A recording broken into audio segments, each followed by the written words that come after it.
Welcome to the jQuery training videos. Previous video lo manam a star selector plus element selectors gurinchi chusam. Ippudu id selector class selectors gurinchi chuddam. H2 nenu ikkada paragraph ki oka id ichchanu k2 ane oka id. Okay, so నాకు ఈ paragraph కు only మనకి ఎన్ని paragraphs ఉన్నాయి 1 2 3 paragraphs ఉన్నాయి. So నాకు మూడో paragraph కి మాత్రమే కలర్ చేంజ్ కావాలి. సో అప్పుడు ఐడి సెలెక్టర్స్ ని తీసుకున్నాను. ఐడి ఈక్వల్స్ k2 ఇచ్చాను.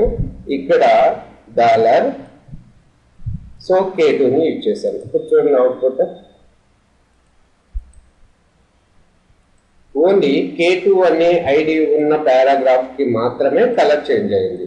అలా కాకుండా నేను ఏం చేస్తున్నానంటే అంటే రెండింటికి కలర్స్ చేంజ్ కావాలనుకుంటున్నాను. పారాగ్రాఫ్ కి చేంజ్ కావాలి, H2 ట్యాగ్ కి చేంజ్ కావాలి. సో చూడండి ఇప్పుడు ఏమవుతుంది, మనకి రెండింటికి చేంజ్ అవుతుందా? అవ్వదు. ఎందుకంటే ఐడి ఒక ఎలిమెంట్ కి అప్లై అవుతుంది, రెండు ఎలిమెంట్స్ కి అప్లై కాదు. కావాలనుకుంటే మీరు ఇక్కడ ఇంకో ఐడి తీసుకోండి, k1 అని తీసుకొని ఇప్పుడు మనకి jQuery మన జావా స్క్రిప్ట్ ఫైల్లో k2 $k1 ఇప్పుడు ఈ రెండు ఐడీస్ కి కూడా కలర్ మనం చేంజ్ చేయగలుగుతాం.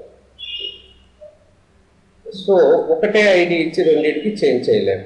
ఇది అసలు ఐడి అనేది ఓన్లీ ఒక ఎలిమెంట్ కి అప్లై అవుతుంది. సో దీన్ని ఓవర్కమ్ చేయడానికి మనకి క్లాస్ సెలెక్టర్స్ ఉన్నాయి.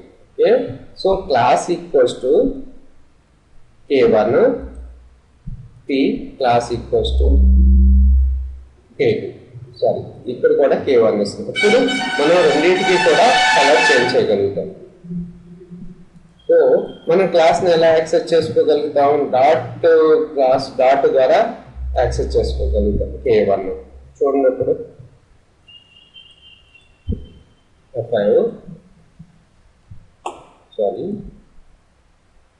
k1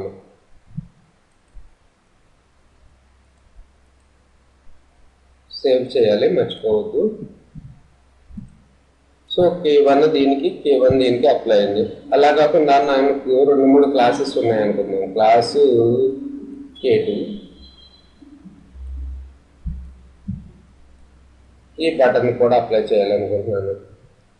సో బటన్కి ఏమి ఇచ్చాను అంటే k2 అనేది ఇచ్చాను. ఇప్పుడు ఈ రెండింటికి కూడా అప్లై కావాలి. అప్పుడు ఏం చేస్తాం, jQueryలో మన జావాస్క్రిప్ట్ ఫైల్లో k2 మర్చిపోవద్దు. క్లాసెస్ని యాక్సెస్ చేసుకోవడానికి k2 డాట్ క్లాస్ని యూజ్ చేసుకోవాలి. చూడండి సో కలర్ చేంజ్ అయింది కదా. ఈ విధంగా మనం ఐడి సెలెక్టర్స్ని క్లాస్ సెలెక్టర్స్ని యూజ్ చేసుకుంటాం. Please subscribe for the more videos.